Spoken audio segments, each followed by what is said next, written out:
আমাদের এখানে হারানোর কোনো কিছু নাই। আমরা প্রথমবারের মতো এখানে কোয়ালিফাই করেছি।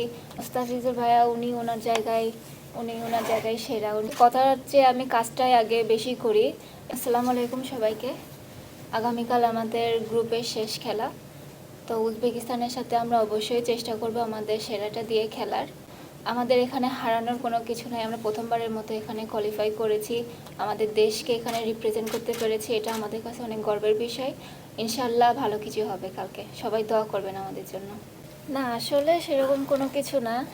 মোস্তাফিজুর ভাইয়া উনি ওনার জায়গায় সেরা। উনি যেভাবে করে সেটা তো আমি ফলো করি না এভাবে ক্রিকেট খেলা এভাবে দেখাও হয় না, সময় হয়ে ওঠে না আমাদের। তো আমার কাছে মনে হয় যে কথার চেয়ে আমি কাজটাই আগে বেশি করি, এটাই ভালো হবে। কথা বলতে গেলে অনেক কিছুই বলা যায়, কাজে অনেক কিছুই করা যায় না। তো কাজে করে দেখালে আর কি কথা না বললেও হয়।